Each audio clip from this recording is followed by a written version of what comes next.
Hola iglesia, ¿cómo están? Demos la bienvenida a nuestros campus. Church Online, Liquid en español, Dios te bendiga. Soy el pastor Tim. Qué bueno que nos acompañan al inicio de la serie ¿Cuál es la diferencia? Jesús entre las religiones del mundo. En las próximas semanas compararemos el cristianismo con las principales religiones actuales. Antes de empezar, permítanme aclarar el propósito de esta serie. No buscamos ganar debates, ni humillar a otras religiones, ni atacar a nadie. ¿De acuerdo? Queremos equiparlos para entender lo que creen sus vecinos y colegas, para que puedan amarlos bien y construir un puente hacia Jesús. ¿Amén? Así que les adelanto hacia dónde vamos. Hoy compararemos el cristianismo con el Islam, la religión de más rápido crecimiento en el mundo. ¿Qué creen los musulmanes? ¿Qué dice el Corán sobre Jesús? ¿Dónde están las similitudes y diferencias clave? La próxima semana veremos el catolicismo y sé que muchos dirán, ¿no son ambos cristianos? Sí, compartimos mucho. La fe en Jesús, la Biblia y la Trinidad. El catolicismo no es tan distinto como el Islam o el budismo. Pero hay diferencias claves de doctrina, autoridad y creencias que separan a católicos y protestantes desde el tiempo de la Reforma. La próxima semana veremos esas diferencias con honestidad, con la Biblia y con respeto. No intentamos criticar ni atacar a nadie, solo queremos aclarar qué creen y por qué. La tercera semana exploraremos el hinduismo y el budismo, dos religiones orientales que ganan popularidad en todo Estados Unidos. En la cuarta semana veremos el judaísmo. Mi familia creció 20 años junto a una familia judía de Tel Aviv. Nuestros hijos se criaron juntos y hablamos mucho de fe, pues el cristianismo nace del judaísmo. Y claro, si decimos Jesús era judío, entonces ¿cuál es la diferencia? Y en la quinta semana veremos el mormonismo. Los mormones viven su momento. Hola, Real Housewives. E incluiremos los testigos de Jehová si hay tiempo. Ahora es importante saber que estos dos grupos se presentan como cristianos ortodoxos, pero históricamente se considerarían sectas porque redefinen la identidad de Cristo y el Evangelio mismo. Cada semana intentaremos dar una mirada objetiva a las enseñanzas de cada religión según sus textos. Escucharán testimonios de personas que practicaban estas religiones antes de venir a Cristo y veremos qué enseña cada una sobre Dios, la salvación y especialmente Jesús. Porque al final, la mayor diferencia entre el cristianismo y cualquier otro sistema de fe se reduce a una pregunta: ¿quién es Jesús? Miren, los cristianos no creen que Jesús fuera solo un profeta como Mahoma o un maestro espiritual iluminado como Buda. Creemos que Jesús es el Hijo de Dios sin pecado, Dios en carne, que vino a salvar al mundo mediante su muerte y resurrección. Quizás se pregunten por qué estudiamos otras religiones aquí en la iglesia. Vivimos en New Jersey, ¿no? Este es un lugar con gran diversidad religiosa en América. No es el cinturón bíblico donde todos viven en una burbuja. En Jersey, tu conductor de Uber puede ser musulmán. Tu médico puede ser hindú, puedes cenar con familiares católicos o ir a bar mitzvahs de amigos judíos. Fui a Starbucks y me atiende un barista budista. Y en el gimnasio conoces a, ya sabes, místicos de la nueva era que toman pedacitos de todas estas religiones y lo meten en la licuadora como un batido teológico de Whole Foods. Y aquí está el asunto, ¿ok? Esa es la tensión del momento cultural que estamos viviendo. Nuestro mundo dice que todas las religiones son básicamente iguales. Creo que hay muchos caminos hacia Dios. Con todo respeto, Jesús no estaría de acuerdo. En Juan 14, Jesús dijo la famosa frase, yo soy el camino, la verdad y la vida. Y luego dice, nadie viene al Padre sino por mí. Este no es un lenguaje vago. Esta no es una opción entre muchas. Es una afirmación exclusiva y una invitación inclusiva. Y la verdad que incomoda a muchos hoy, porque el mundo intenta enseñar que la tolerancia es más importante que la verdad. Pero Jesús nunca dijo ser solo un maestro o un guía espiritual. Jesús afirmó ser Dios en carne humana, el único Salvador. Así que escuchen mi corazón, esta serie no trata de burlarse de otras religiones o de infundir miedo a otros credos. Déjame decirte que si buscas un sermón que se burle de los musulmanes, hoy viniste a la iglesia equivocada. Cada persona que conoces está hecha a imagen de Dios y merece nuestra dignidad, amabilidad, amistad y respeto. Al mismo tiempo, amar a la gente no requiere que afirmes que cada sistema de creencias es igual de válido. La verdad es relevante, no es relativa. Cada religión es el intento humano de responder la misma pregunta básica. ¿Cómo puedo llegar a Dios? Casi todas las religiones dirán que tienes que subir más alto. Debes esforzarte y hacer más. Se enfoca en el esfuerzo humano, pero el cristianismo da una respuesta radicalmente distinta. En lugar de que nosotros alcancemos a Dios, Dios nos alcanzó a nosotros. El Evangelio dice que Dios ama tanto a la humanidad pecadora que envía a su Hijo Jesús al mundo para salvarnos por su gracia. Déjame mostrarte este versículo que ha marcado mi vida y que vamos a usar como el lente para esta serie. ¿Lo leen conmigo, iglesia? Dice así: porque por gracia ustedes han sido salvados por medio de la fe. Y esto no es de ustedes. Es el regalo de Dios, no por tus obras, para que nadie se jacte. Este es el Evangelio en una frase. Eres salvo por gracia mediante la fe en Jesús, no por el esfuerzo humano. Amén. Este será nuestro lente para analizar el Islam hoy, pues veremos este contraste donde el Islam enfatiza sumisión, obediencia y buenas obras para ganar la aceptación de Alá. Pero el cristianismo dice que no eres aceptado porque tus obras son suficientes, sino porque Cristo es suficiente. Amén. La serie no busca ganar debates en internet, es ganar corazones. Seamos cristianos que sean testigos atractivos. Puedes estar seguro de la verdad, pero también ser compasivo con la gente y valiente en tu testimonio. Recuerden, las personas en tu vida que creen diferente no son proyectos para arreglar, son personas que Dios ama. Él los llama a través de ustedes. Piensen en esto, tú puedes ser la única Biblia que lean, así que importa saber qué creen y cómo se conecta con lo que ellos creen. Así que vamos, abróchense los cinturones. Vamos a empezar hoy con Jesús y el Islam. Ahora, antes de sumergirnos, hagamos esto. ¿Se pondrían de pie conmigo para orar? Pónganse de pie si pueden. Padre Dios, venimos ante ti en el nombre de Jesucristo, nombre sobre todo nombre. Te damos gracias, Señor, por ser un Dios de gracia y verdad, que no dejaste a la humanidad perdida ni en la oscuridad. Te revelaste en tu Hijo Jesús. Señor, al iniciar esta serie, oro por cada corazón. Danos uno como el tuyo. Líbranos de arrogancia, miedo, orgullo u hostilidad hacia quienes piensan distinto. Danos, en cambio, tu compasión. Llénanos de gracia y sabiduría. Enséñanos a decir la verdad con mansedumbre, convicción y amor. Oro por nuestros vecinos musulmanes, compañeros y amigos, que conozcan al Jesús real, no solo como profeta, sino como Señor y Rey venidero. Señor, abre los ojos de los ciegos. Derriba las murallas y haznos embajadores de reconciliación ante este mundo dividido. Espíritu Santo, unge este mensaje y transforma corazones con tu verdad. En nombre de Jesús, y decimos amén. Muy bien, por favor, tomen asiento, abróchense el cinturón. Pocas religiones han generado el tipo de conversaciones y controversias como el Islam. Es importante saber que ahora es la segunda religión más grande del mundo, después del cristianismo. De hecho, hay cerca de 2.000 millones de musulmanes en el mundo hoy en día. El último estudio de Pew Research encontró que solo en Estados Unidos viven unos 3,5 millones, y ese número crece rápidamente. Se estima que para el año 2040 habrá más musulmanes viviendo en los Estados Unidos que judíos. En otras palabras, serán segundos después de los cristianos en esta nación. Así que es importante entenderlo. Y algunas cosas importantes sobre la fe islámica. El musulmán promedio no es quien podrías pensar que es. Porque pocas religiones han sido tan estereotipadas y caricaturizadas más que el Islam en los medios. Tal vez el único más malinterpretado sea el cristianismo. Por ejemplo, ¿sabías que la mayoría de musulmanes no son árabes? Estás pensando en el Medio Oriente, ¿verdad? ¿Sabías que el país con la mayor población de musulmanes en este momento es Indonesia? Te sorprenderá saber que no todos los musulmanes son extremistas que buscan atacar Israel o Estados Unidos.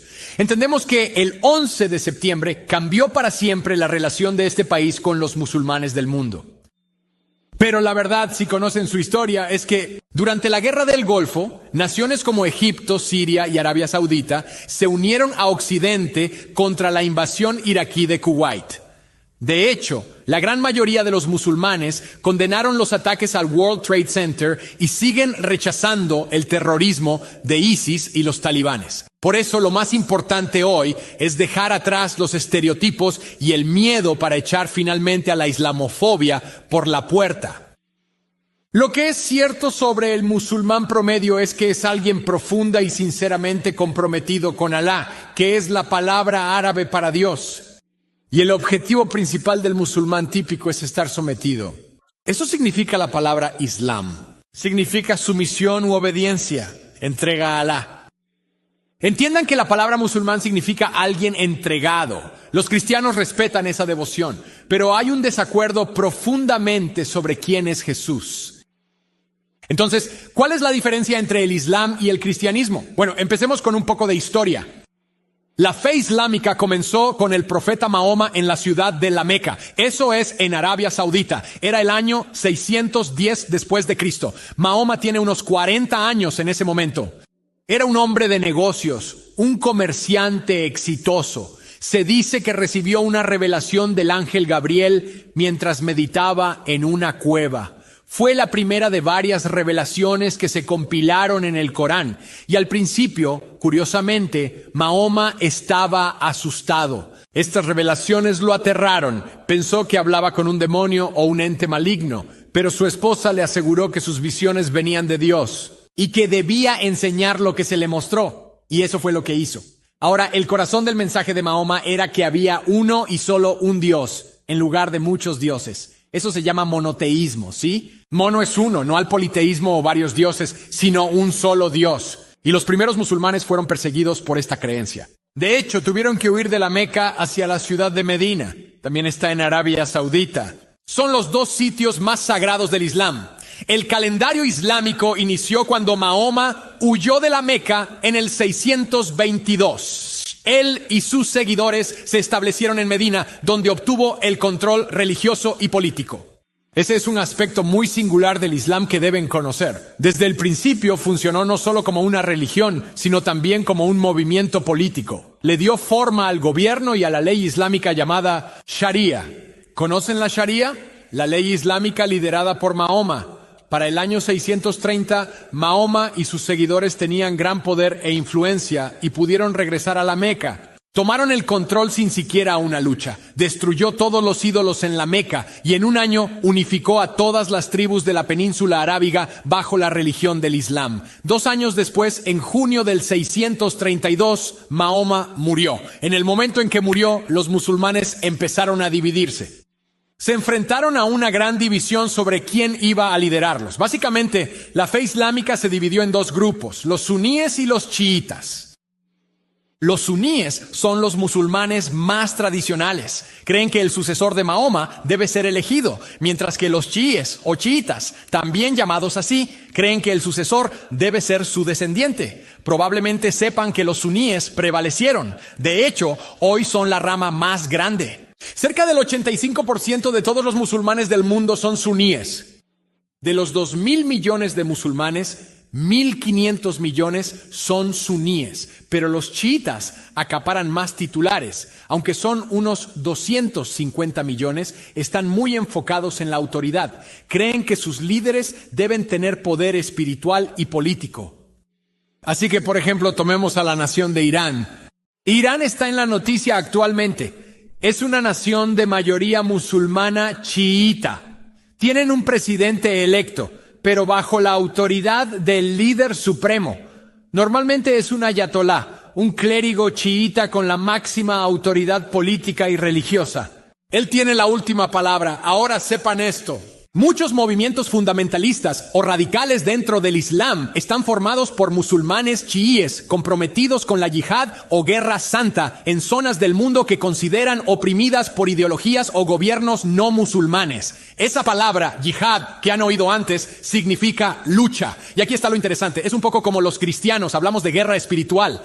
Si le preguntas al musulmán promedio en New Jersey sobre la yihad, diría que es la lucha espiritual interna contra la tentación. Ese es un significado. Históricamente también describe la expansión militar en nombre del Islam.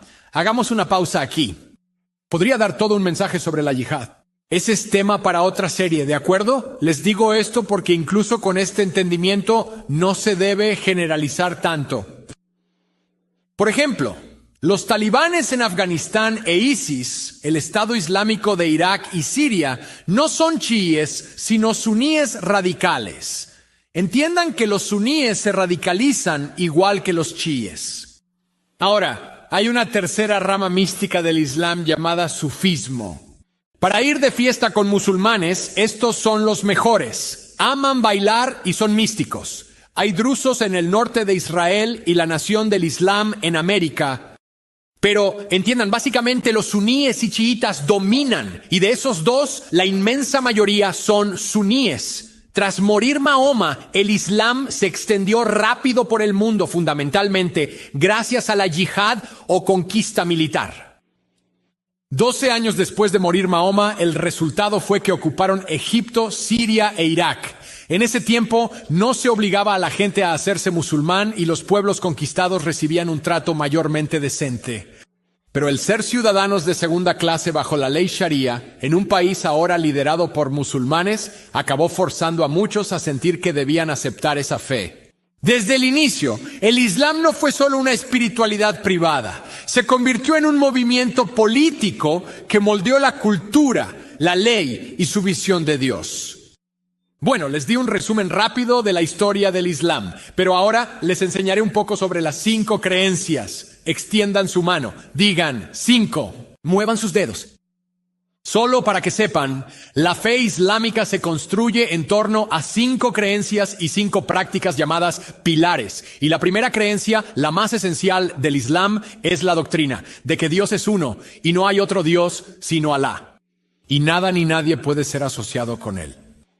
La segunda creencia es que hay una jerarquía de ángeles, y el ángel Gabriel está en la cima. Sí, el mismo ángel Gabriel del que leerían en el Nuevo Testamento. De hecho, esto es algo interesante. ¿Sabían esto? Según el Islam, todos los que han vivido, incluidos ustedes, tienen 2 ángeles asignados siempre. Tienen un ángel que registra todas sus buenas acciones y otro que anota las malas. También hay otros ángeles malos, llamados jinn, de donde viene la palabra genio. Interesante. Ahora, la tercera creencia principal es que Dios envió un profeta a cada nación para predicar que solo hay un Dios. ¿Quieren oír sobre algunos de sus profetas? Tienen nombres como estos: Adán, Noé, Abraham, Moisés, David, Salomón, Jonás, Juan el Bautista y sí, Jesús. Esos son profetas islámicos y cada uno fue para una época en particular. Pero el último y más grande de todos los profetas es Mahoma, y él es el único profeta que es para todos los tiempos. La cuarta creencia islámica principal es que hay 4 de más alto rango. A los profetas de mayor rango se les dio un libro de revelación divina, lo que llamaríamos escritura. ¿Y quieren saber quiénes son esos 4? A Moisés se le dieron los primeros 5 libros de la Biblia, la Torá. A David se le dieron los Salmos. A Jesús se le dio el Evangelio o Injil. Y aquí está, a Mahoma se le dio el Corán. Y así es como los musulmanes ven la Biblia. Nos llaman la gente del libro, a judíos y cristianos, pero dicen que alteramos el mensaje original del Antiguo Testamento y que el Nuevo Testamento también está corrompido y que por eso Alá envió a Mahoma. Es el último y más grande profeta que corregiría todas estas corrupciones con el Corán. De hecho, el Corán es algo interesante. Se considera preservado en un estado incorrupto. ¿Saben dónde existe? Los musulmanes creen que una copia perfecta del Corán árabe original está guardada en el cielo. Interesante. La quinta creencia principal es que el Dios del Corán ha declarado que habrá un día del juicio en que todos estarán ante Él. Y miren esto. Ese día, las obras de cada persona recolectadas por esos ángeles serán pesadas en una balanza. Así que aquellos cuyas buenas obras pesen más que las malas serán recompensados con el paraíso. Los que tengan más obras malas que buenas irán al infierno. Y solo Alá sabe hacia qué lado se inclinará tu balanza. Esta incertidumbre es clave en el Islam. Ningún musulmán devoto puede estar seguro hasta el día del juicio final de si Dios lo aceptará en el paraíso o el infierno. No hay seguridad, no hay certeza, no hay confianza. Y miren, aquí es donde el cristianismo comienza a alejarse radicalmente del Islam. Solo pregúntenle a Mohammad Faridi. Nació en la ciudad de Teherán en una familia de musulmanes chiíes muy devotos. Quiero que hoy escuchen a alguien que creció en la fe musulmana y puede ayudarnos a entenderla desde adentro. Mi nombre es Mohammad Faridi. Nací en la ciudad de Teherán, en el país de Irán, en 1984. Eso fue a los 4 años de esta sangrienta y caótica guerra entre Irán e Irak. Nací en una familia musulmana. Tengo 2 hermanos mayores, mi mamá y mi papá, así que éramos 5. Recuerdo que mi tío y 2 de mis primos se unieron voluntariamente a la guerra, dieron su vida por el Islam. Fueron sacrificados por el bien del Islam, y nuestra familia se convirtió en una familia de mártires. Pasé la mayor parte de mi infancia en las mezquitas, en los santuarios, en las clases del Corán. Nos enseñaron que si memorizábamos la palabra de Alá, Alá no podría quemarnos en el infierno, porque si está en nuestra cabeza y en nuestro corazón, entonces es la palabra de Alá, no seríamos quemados en el infierno. Así que me sentaba horas y horas, ponía mi Corán en mis manos y lo leía, memorizaba y recitaba. Esto era solo el comienzo de lo que el Islam enseña. El Islam te enseña tu código de vestimenta, incluso hasta el punto de cómo dormir, dónde dormir, en qué dirección poner la cabeza. Absolutamente todo, cada capa, cada mínimo detalle cotidiano en tu vida, está completamente regido y dictado por la ley islámica. Cuando infringíamos de alguna manera las estrictas normas de la ley del Islam, pagábamos por nuestros pecados dañando físicamente nuestro propio cuerpo. Nos castigamos para pagar por nuestros pecados. Este es el flagelo que usábamos. Con esto nos golpeábamos la espalda, a veces poníamos trozos de vidrio u objetos afilados, metales en esto, y nos golpeábamos la espalda. Así es como intentamos traer este daño y castigo a nuestro cuerpo para ganar el favor de Alá. 9 días seguidos me golpeé tanto, me dolía el pecho, me dolía el corazón. Quería seguir golpeándome más, pero no podía. No podía salir de ahí, y sentía tanta vergüenza, tal sentimiento de condena sobre mí mismo, y dije, mira qué musulmán tan débil eres. Recuerdo que en uno de mis viajes a este santuario, se podía ver a un erudito muy respetado en los libros y leyes islámicas. Le pregunté, le dije, Ayatolá, ¿cuánto más necesito hacer para haber sido aprobado por Dios? Este erudito musulmán me miró y dijo, hijo mío, hay mucho más por hacer, y yo no he hecho lo suficiente. Eso me trajo un gran sentimiento de desesperanza porque pensé, cuánto más castigo, cuánto más daño a uno mismo, cuántas oraciones más, cuántas peregrinaciones más necesito hacer. No tienes seguridad ni certeza. No tienes idea alguna de tu destino como musulmán si mueres fuera de la yihad y el martirio. El caso de Mohammad ilustra por qué el martirio se volvió tan poderoso en el Islam radical. En el Islam nadie tiene la certeza de ser aceptado por Alá el día del juicio. Pero morir como mártir en la causa del Islam garantiza la entrada inmediata al paraíso. En otras palabras, evitas la fila y el juicio. Ahora, imagina ese mensaje en un niño que crece en la pobreza y con miedo, que fue enseñado a ver a los de afuera como enemigos de Dios y ansioso por honor y aceptación eterna. Ahí entiendes cómo radicalizan a jóvenes vulnerables. Por eso los cristianos deben actuar, no con odio ni miedo, sino con la verdad y con compasión. Si la pregunta principal del Islam es, ¿cómo puedo ser aceptado por Alá? La respuesta se encuentra en lo que se llama los 5 pilares del Islam. Manos, 5 y 5. 5 y 5, estas son las 5 prácticas fundamentales que todo musulmán fiel debe seguir. El primer pilar es recitar la Shahada. ¿Pueden decir eso? Shahada es la confesión de fe. La palabra en realidad significa ser testigo, y cuando la recitas, esto es lo que dices. No hay más Dios que Alá, y Mahoma es su profeta. Esa es la declaración central de la fe islámica. Los musulmanes devotos a menudo la repiten varias veces al día. De hecho, si quieres convertirte al Islam, todo lo que se necesita para ser musulmán es repetir la Shahada con sinceridad. En su esencia, es realmente una declaración de monoteísmo absoluto. Solo hay un Dios, y así a simple vista los cristianos podrían estar de acuerdo con esa idea. Creemos que hay un solo Dios, sí, pero aquí es donde el cristianismo y el Islam se separan enormemente. Los musulmanes se niegan a creer que Jesús es el Hijo de Dios. Ellos creen, respetan y veneran mucho a Jesús, pero solo fue un profeta. Y Mahoma fue superior, y él es el profeta final. Nosotros creemos, obviamente, que Jesús es mucho más que un profeta. Creemos que Jesús es Dios encarnado, que vino a salvar al mundo al morir y resucitar. Los musulmanes rechazan esa idea. Para ellos es inconcebible que Dios se humillara para hacerse hombre, sufriendo y muriendo. De ninguna manera. Es absurdo. Ahora, el segundo pilar o práctica del Islam se llama salat. ¿Pueden decir eso? Salat, oración ritual. Se espera que los musulmanes fieles se detengan, hagan una pausa y oren 5 veces cada día, mirando hacia la ciudad de la Meca. Un musulmán devoto ora así, al amanecer, al salir el sol. Luego al mediodía, a media tarde y al atardecer cuando se pone el sol. Y luego otra vez por la noche, 2 horas tras el ocaso. ¿Cuántas veces oraste hoy? Simple curiosidad. Imaginen pausar para orar 5 veces al día. Me desperté en un hotel de Estambul, Turquía. Eran las 5 de la mañana en aquel viaje de la iglesia y me incorporé al oír esto.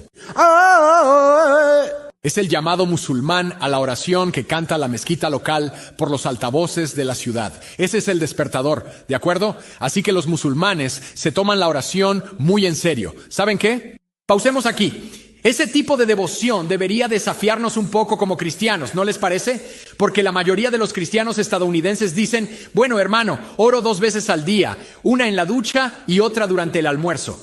Saben, es algo pobre, pero la diferencia clave es que en el Islam la oración es principalmente un deber religioso. Es como demuestras obediencia a Alá, pero el cristianismo enseña que el acceso a Dios no se basa en rituales religiosos, se basa en una relación con Jesucristo.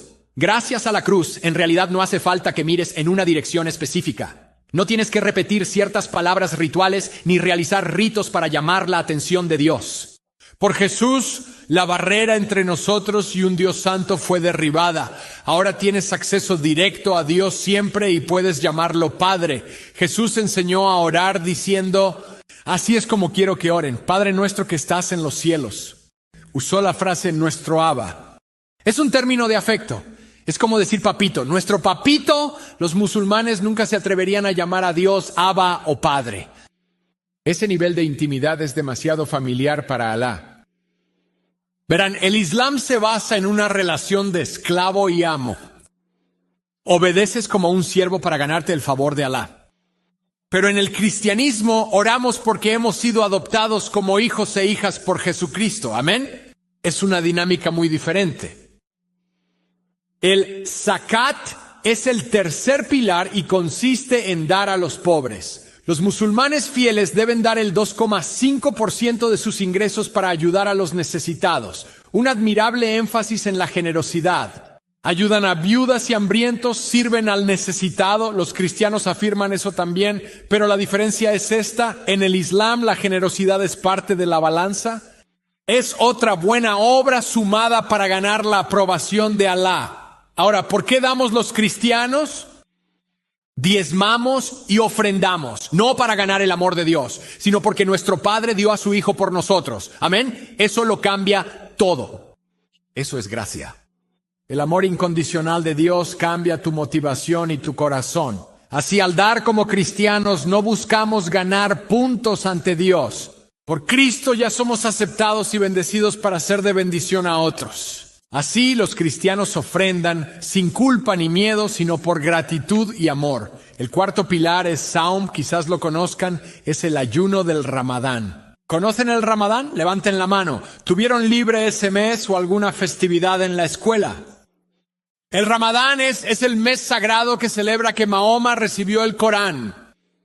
Y durante el Ramadán, miren esto. Los musulmanes fieles ayunan desde el amanecer hasta el anochecer durante todo un mes. Nada de comida, ni bebida, ni relaciones sexuales. Es un compromiso muy serio de abnegación. Y de nuevo, simplemente hay que honrar esto. Hay algo muy poderoso, ¿verdad?, en poner una pausa a nuestros apetitos físicos para enfocarnos en las cosas espirituales. De hecho, sabemos que Jesús ayunó y esperaba que sus discípulos también ayunaran. Y ayunamos. Yo ayuno regularmente, pero la motivación es diferente. No ayunamos por la aprobación de Dios, sino para acercarnos. Ayunar no hace que Dios te ame más, pero aviva tu hambre de Él. Une tu corazón a un Padre que te ama en Cristo. Ahora, el quinto y último pilar del Islam se llama Hajj, y está en las noticias ahora mismo porque es la peregrinación anual a la Meca. ¿Lo han visto en las noticias? Se espera que todo musulmán haga un viaje a la ciudad santa de la Meca al menos una vez en su vida, si son física y financieramente capaces. Ahora, como dije, la Meca está en Arabia Saudita, y esto es asombroso. Cada año, 2 millones de musulmanes hacen su peregrinación allí. Si vieron esto en las noticias recientemente, las imágenes son increíbles. Millones de musulmanes de todo el mundo, vestidos de blanco en señal de pureza, oran juntos rodeando esta gran caja negra. Se llama la Kaaba, que significa cubo en árabe. Es el lugar más sagrado del Islam. Los musulmanes se inclinan ante ella y la adoran porque creen que fue erigida por Abraham y su hijo Ismael como casa de adoración. No Isaac, sino Ismael, dedicada al Dios único. Y cada musulmán en el mundo ora mirando hacia la Kaaba en la Meca. Es algo interesante. Durante el Hajj, los peregrinos lanzan piedras al diablo, sacrifican animales y van 2 millones de musulmanes anualmente. Es el evento religioso más grande del mundo. Lo admito, estuve estudiándolo esta semana. Hay algo un poco inspirador en ese nivel de compromiso. Pero de nuevo, debajo de todo eso es la misma pregunta que cada musulmán intenta responder. ¿He hecho lo suficiente? ¿He orado lo necesario? ¿He dado lo suficiente? ¿He obedecido lo suficiente? ¿Pesarán más mis buenas obras que las malas? Y un musulmán honesto tendría que admitir que nunca se puede saber con certeza. Y amigos, aquí es donde, de nuevo, el cristianismo realmente se separa del Islam y, de hecho, de cada religión en el mundo. Porque cada religión básicamente dice, esto es lo que tú debes hacer por Dios. El Evangelio dice, esto es lo que Dios ha hecho por ti a través de Cristo. Esa distinción le cambió la vida a Muhammad Faridi. Cuando conoció a un amigo con el que creció siendo musulmán, pero parecía muy diferente, más pacífico, menos violento, y descubrió que su amigo se había convertido en seguidor de Jesús. Muhammad probó la gracia de Dios por primera vez y eso cambió toda su vida. Mírenlo. Justo después de mi servicio militar regresé a casa y tenía a este amigo mío. Nos veíamos de vez en cuando desde que teníamos 6 años. Estuvimos juntos en la escuela. Lo recuerdo como una persona muy violenta. Ese día él estaba extrañamente calmado, muy pacífico. Estaba muy tranquilo. Podías sentir algo saliendo de él, como si su rostro brillaba. Y estaba realmente intrigado, así que insistí para ver qué le pasaba ese día. Rasul me dijo que se había hecho cristiano. Cuando me dijo eso, que se había hecho cristiano, eso arruinó mi teología. Como musulmanes, nosotros, uno de los artículos de fe en el Islam es el destino. Todo es destino. Todo está predestinado. Naces musulmán, naces cristiano, mueres cristiano. No cambias tu religión. Nunca había oído hablar del concepto de conversión. Cuando dijo eso, empecé a discutir con él. Y sabía que la apostasía y dejar la fe islámica era un pecado, pero no sabía que realmente podías convertirte de una religión a otra. Después de un par de horas de altibajos constantes, de un lado a otro, discutiendo y yo estaba tratando de corregirlo.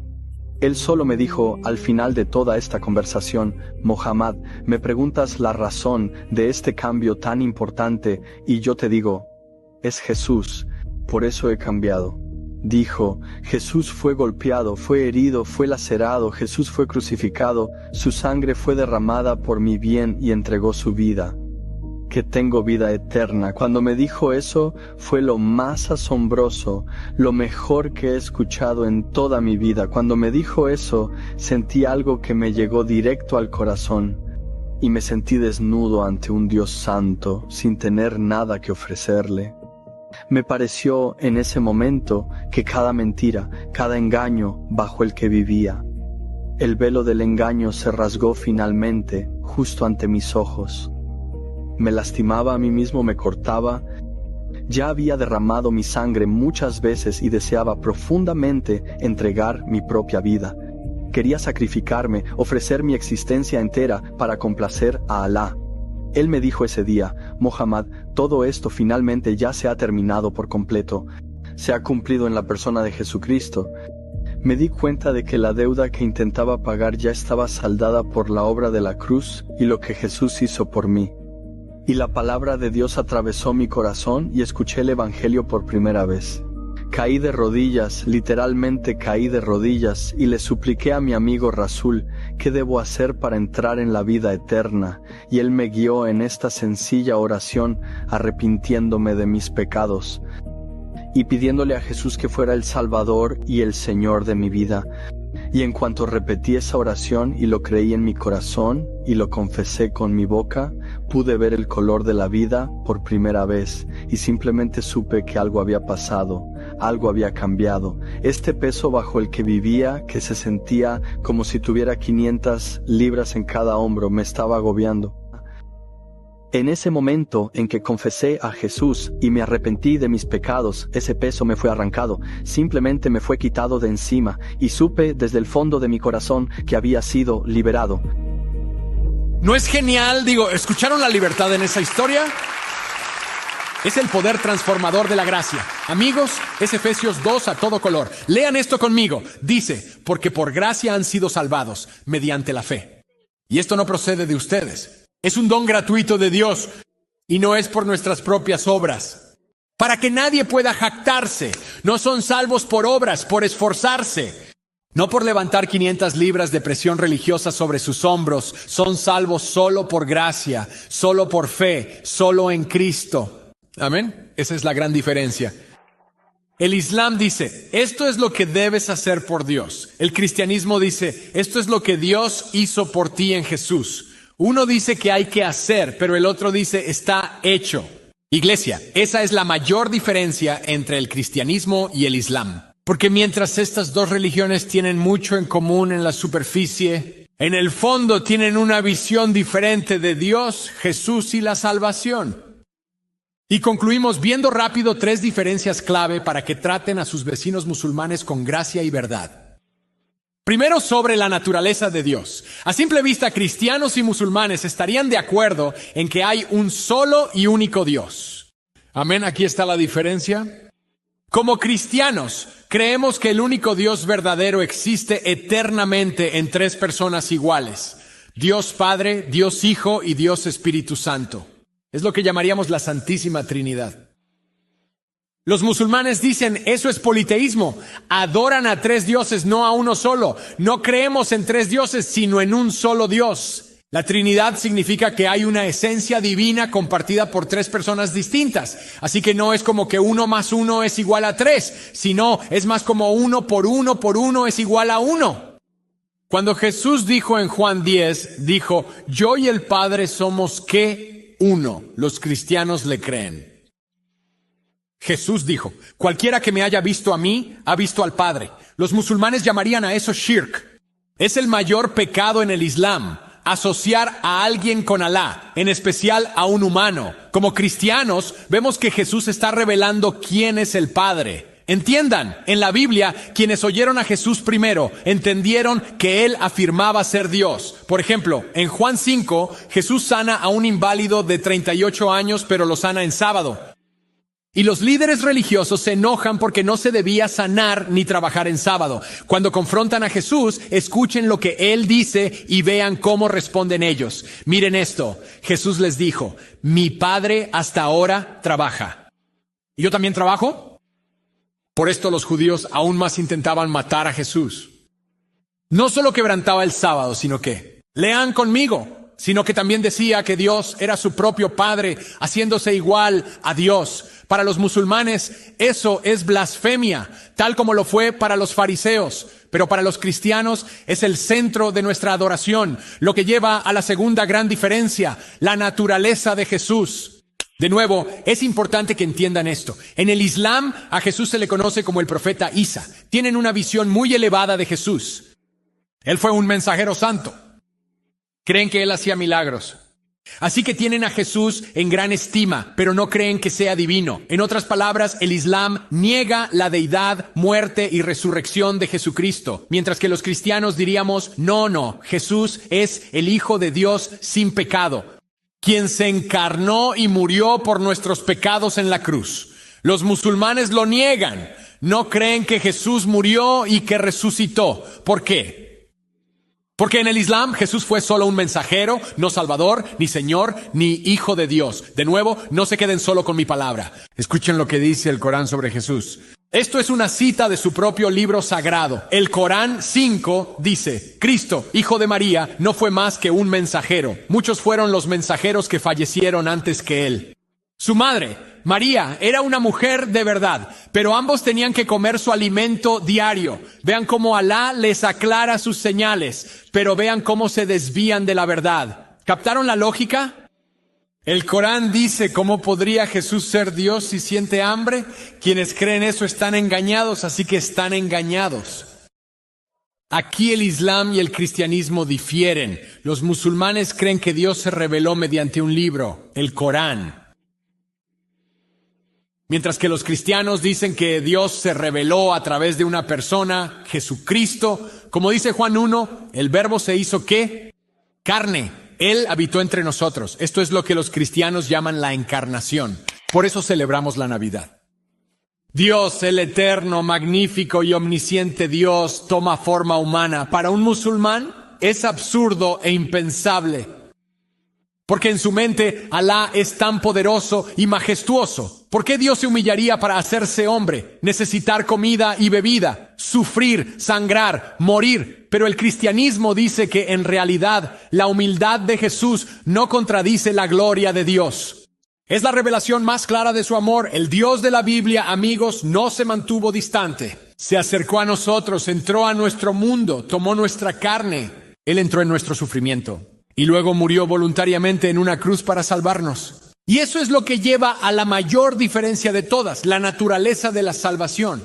De nuevo, ¿cómo te pones a cuentas con Dios? ¿Cómo eres salvo? Como vimos, los musulmanes creen que debes ganarte el cielo, hacer buenas obras, obedecer los 5 pilares. Esos 2 ángeles, recuerden, están contando cada buena y mala acción, y cuando se pesen ante Alá, más vale que esperes que la balanza se incline a tu favor. Entiendan, no hay un Salvador que intervenga. No hay un Salvador que toma tu lugar. No hay Hijo de Dios que pague tu cuenta y te dé la justicia de regalo. Pero como cristianos creemos en su magnífica gracia. Gracia significa que por un amor radical e inmerecido, Dios nos da lo que no merecemos y nunca podríamos ganar. Misericordia, perdón y adopción como hijos e hijas a través de Cristo. Esta es la diferencia. Juan 3:16 lo expresa de forma hermosa.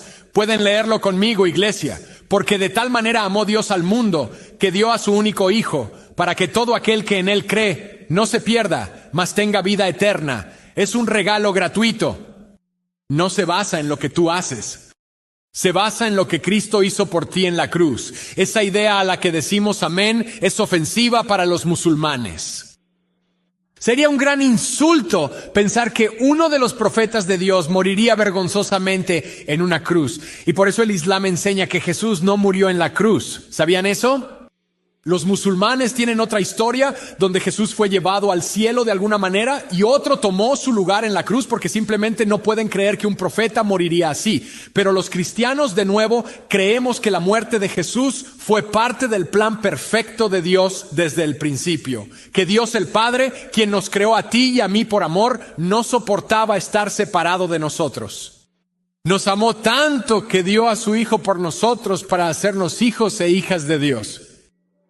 Es el acto de amor más grande de la historia. Está en el centro de nuestra fe. La Biblia lo describe así en Filipenses. Es un credo de la iglesia primitiva. Aquí vamos. ¿Listos? Y al manifestarse como hombre Jesús, ¿qué hizo? Se humilló a sí mismo.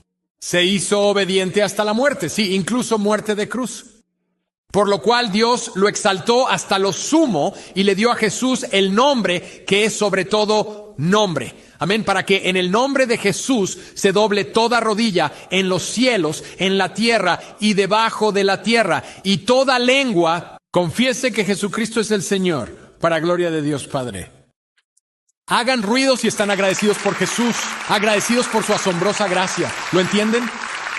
Al estar ante Dios no tienes que cruzar los dedos y dudar. ¿Hice suficientes obras para entrar? Al confiar en Cristo como tu Señor y Salvador, tu historial de pecado se borra y el historial perfecto de Jesús se acredita a tu cuenta.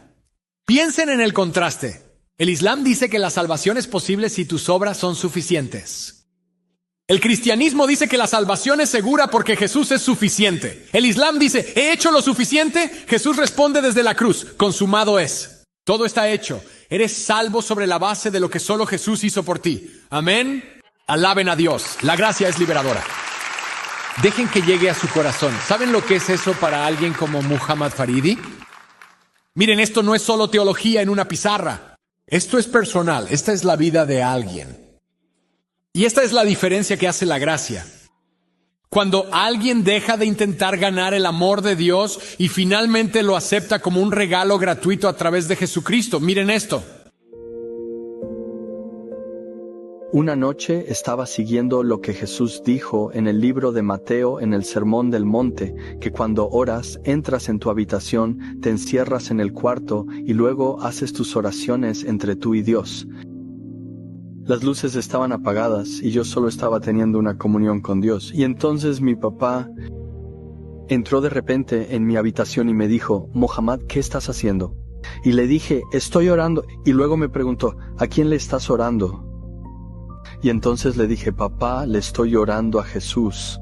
Teníamos la imagen de los imanes y del autoproclamado profeta Mahoma en las paredes de nuestras habitaciones. Él señaló a Mahoma y dijo, ¿por qué no a Mahoma? Y yo le dije, Mahoma está muerto, papá. ¿Cómo podría un muerto escuchar mi oración? Y corrió hacia mí, maldiciendo y lanzando patadas y puñetazos, y en ese momento supe que estaba en una situación peligrosa, así que me alejé de él y huí de mi casa. Mientras mi familia biológica me rechazaba, Dios había preparado otra familia para recibirme. Teníamos que ser muy discretos, muy cuidadosos, porque vivíamos como apóstatas en un país musulmán donde el cristianismo es ilegal. Y si eres un apóstata, la apostasía se castiga con la muerte. Así que teníamos que ser muy, muy cuidadosos. Creo con todo mi corazón que Jesús es lo mejor que le puede pasar a cualquier persona. ¿Qué podría ser mejor que el mismo Jesús? ¿Qué podría ser mejor que saber que ya eres aprobado por todo lo que Jesús ha hecho por ti? Nada es mejor que ser aprobado por Dios, sabiendo que has sido aceptado en el amado, sabiendo que ahora eres parte de la familia de Dios, que ya pasaste de muerte a vida. Él te ama muchísimo. Él ha dado lo mejor de sí por ti, por tu bien, para perdonar tus pecados. Intentaba acercarme a un Dios santo, pero no podía con mi propio esfuerzo. Pero Él fue tan misericordioso que me buscó y me trajo a Él, y realmente pagó mi deuda. Si eres musulmán o eres un converso musulmán o estás considerando convertirte del Islam al cristianismo y estás pensando en ello, ¿qué me va a pasar? ¿Qué le va a pasar a mi familia? Tienes que saber que estamos aquí por poco tiempo, 80, 90 años, 100 años a lo mucho. Estaremos presentes en esta vida, pero el costo de vivir la eternidad separado de Dios, ese es el costo que debes considerar, no el costo de amigos y familias aquí. Él lo ha hecho tan simple, tan práctico, tan fácil, que solo necesitas escuchar el mensaje del Evangelio, de que lo que Dios ha hecho por ti es suficiente, y tienes que humillarte y aceptarlo. Tienes que abrir la puerta, tomar este regalo, abrirlo y recibirlo. ¿Qué podría ser más fácil que eso? La Biblia dice que si confiesas con tu boca que Jesús es el Señor y crees en tu corazón que Dios lo levantó de los muertos, serás salvo. Quiero decir, esto es tan fácil y es lo mejor que podrías hacer jamás. ¿No es una historia genial? Me encanta eso. Amigos, por eso estamos haciendo esta serie. No es para que te sientas superior. No es para que ataques a gente en internet. Como para ganar debates en la sala de descanso. No, es porque Jesús sigue vivo y sigue salvando a gente de cada nación, cada idioma, cada lengua, y algunas de esas personas ya están en tu vida ahora mismo. Tu vecino musulmán, tu colega, tu compañero de clase, la familia de la calle. Entiende que no son proyectos por arreglar, son personas a las que Jesús ama. Si Jesús los ama, nosotros también. Aquí hay formas sencillas de acercar a un amigo o vecino musulmán a Jesús esta semana. Les diría, pregunten su historia. O sea, no empiecen con un debate. Oye, mi pastor predicó sobre el Islam. Tengo algunas ideas. Empiecen con una pregunta humilde. Digan, oye, ¿cómo fue crecer siendo musulmán? ¿La fe te trajo paz o presión? Dime qué crees de Dios. Y sobre Jesús, aquí está la clave. Escuchen con atención. Todos digan, escuchen, no finjan que escuchan. No finjan escuchar mientras cargan su escopeta teológica. Prepárate. Escúchalo como alguien hecho a imagen de Dios comparte su historia sagrada contigo. Porque es la verdad. A la gente no le importa cuánto tú sabes hasta que saben cuánto te importan. ¿Amén? Segundo, busquen puntos en común.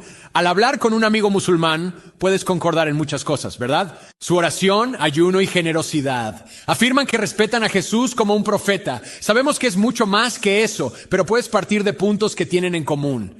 Y escuchen, buscar puntos en común no es ceder. Es un puente por el que Jesús puede caminar. Y esa es la tercera cosa. Comparte la diferencia que Jesús ha hecho en tu vida. No empiezas atacando al Islam. Empiezas compartiendo tu historia con Dios. Diles, por ejemplo, ¿qué hizo la gracia por ti? Podrías decir, hermano, antes pensaba que debía ganarme la aprobación de Dios. O podrías decir, cargaba con vergüenza por mi adicción o culpa por mis errores. Pero Jesús me mostró gracia, me perdonó y ahora ya no temo a la ira de Dios gracias a Cristo.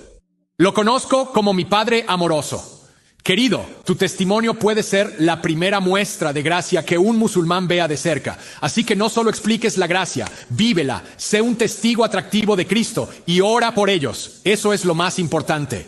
Oren para que el Espíritu Santo abra sus ojos y revele a Jesús con encuentros divinos y sueños sobrenaturales. No sé si lo saben, quisiera profundizar más.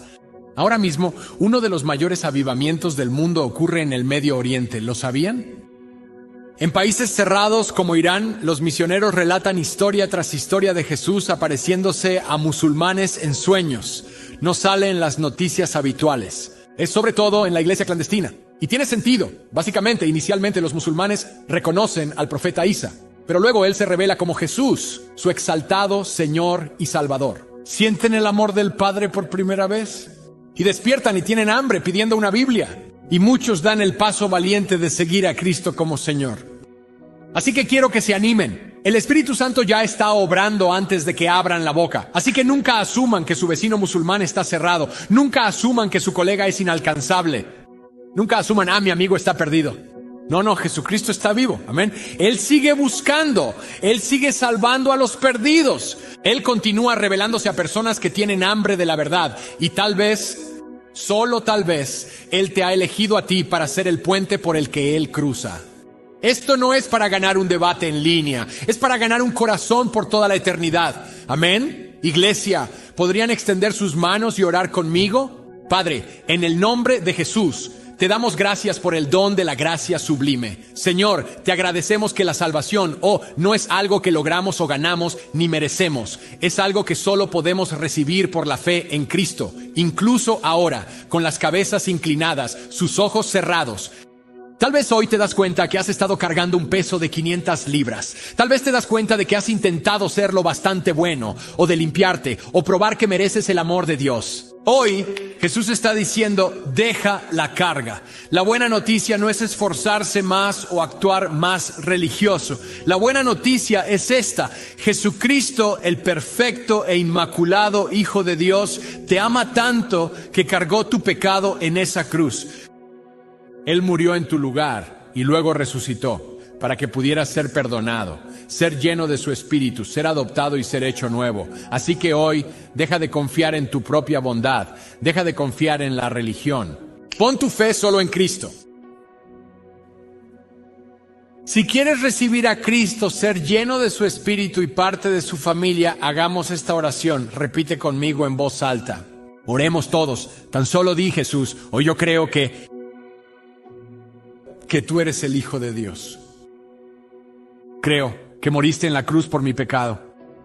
Yo creo que resucitaste para darme vida nueva, una vida eterna.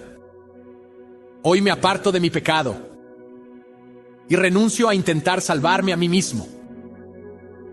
Hoy pongo toda mi fe y mi confianza en ti. Perdóname y sálvame. Lléname de tu Santo Espíritu y adóptame ahora como un hijo o una hija amada. Desde hoy te sigo. Toda mi vida es tuya. En el nombre de Jesús, amén. Oye, si hiciste esa oración hoy, tal vez sea la primera vez, tal vez sea solo un nuevo momento de entrega, ¿podrías hacer algo de ruido ahora mismo? Si hiciste esa oración, te honramos. Señor, te agradezco por cada persona que ahora mismo responde a la gracia. Pido que ahora, Señor, el Espíritu Santo quite el peso del pecado de sus hombros y sepan que son perdonados, amados y que te pertenecen eternamente. Y Señor, pido ahora por esta iglesia que seamos quienes lleven estas buenas nuevas con humildad y amor. Danos valentía, Dios, para construir puentes hacia Jesús, hasta que cada vecino, compañero, colega y amigo tenga la oportunidad de escuchar. Su gracia es real, Jesús está vivo. Y la salvación se encuentra solo en Él. Y todo el pueblo de Dios decimos juntos, amén y amén. Démosle a Dios una alabanza, Él es digno, es un Dios de gracia. Gracias por ver el canal de YouTube de Liquid en español.